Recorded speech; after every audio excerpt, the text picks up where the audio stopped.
ঈদের 3 দিন পর একটু বের হলাম, তাই তোমাদের সাথে শেয়ার করব। আসসালামু আলাইকুম everyone, this is me Lubna Ahmed Zia. Welcome to my another blog. অনেকদিন ধরেই ভাবতেছি, অনেকগুলা ব্লগ জমে আছে, দিব দিব বলে দেওয়া হচ্ছে না, কারণ আমি অনেক বেশি অলস হয়ে গেছি। তো ফাইনালি একটা ব্লগ দিয়ে দিলাম, আশা করি ফুল ভিডিওটা তোমরা দেখবা। এই তো আমি রেডি হয়ে গেছি, আর একটু ঢং করতেছিলাম আয়নার সামনে। আর আমি ঈদের 2-3 দিন পরই মেহেদি দিছি, ওইটাই তোমাদের সাথে শেয়ার করতেছিলাম। এক হাতে দিছি তাও। এইদিকে আমার ভাই এসে আমাকে জিজ্ঞেস করতেছিল, আপু কোথায় যাবা? আমি বললাম একটু ঘুরে আসি। এই তো বাসা থেকে বের হয়ে গেলাম, যাব হচ্ছে রূপনগর। আমাদের বাসা থেকে বেশ একটু দূরে, বাট আমার পরিবেশটা খুব ভাল লাগে।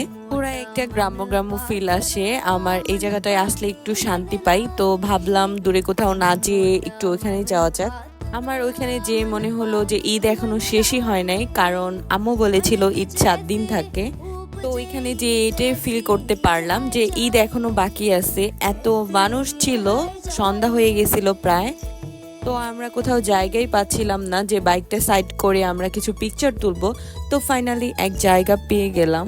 অলমোস্ট সন্ধ্যা হয়ে যাচ্ছিল, তারপরে তাড়াতাড়ি বললাম আমার ওনাকে যে আমাকে কতগুলো পিকচার তুলে দাও। আই থিঙ্ক এই পিকচারগুলো আমার পেজে যারা ফলো করো তারা অলরেডি দেখে ফেলছো। পিকচারগুলো অনেক বেশি সুন্দর হয়েছে, বাট ওয়েদারটা যদি আরেকটু বেশি ভালো থাকতো তাহলে পিকচারগুলো আরো বেশি সুন্দর হইতো। তো যাই হোক, অনেক বেশি বাতাস ছিল, আমার কাছে খুব ভালো লাগতেছিল।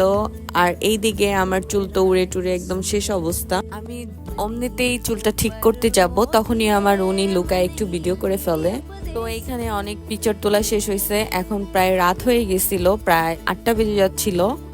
তখন ভাবলাম বাইরে কিছু খাওয়া যাক, কারণ বাসায় গরুর মাংস খেতে খেতে পুরো বোর হয়ে গেছি। তো ভাবতেছিলাম কি খাওয়া যায় কি খাওয়া যায়। ভাবলাম ফার্স্টে একবার ওয়াফেল খাবো, তারপর ভাবলাম না, ইয়াম ডগ থেকে কর্নডগ খাবো আর ওদের মিট বক্সটা ট্রাই করব।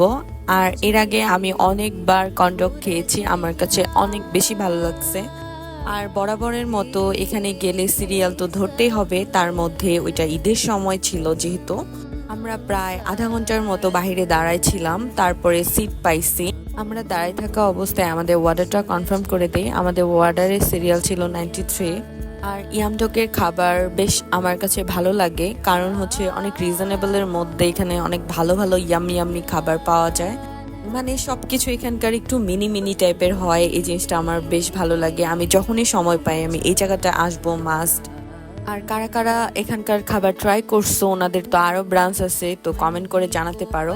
তো ফাইনালি আমাদের 93 ডাক চলে আসলো। আমরা কর্নডগ নিয়েছিলাম আর মিট বক্স লাইটটা নিয়েছিলাম, তো ওইটাই খাবো। তো আমি ফার্স্টেই কর্নডগটা ট্রাই করতেছিলাম, আর এটার ভিতরে এত বেশি চিজ দেওয়া থাকে যা বলার বাইরে। আমি অন্য জায়গায় খাইছি, বাট এত বেশি চিজই ছিল না, অনেক বেশি মজা ছিল। আমার তো খাইতে অনেক বেশি কষ্ট হয়ে গেছিল।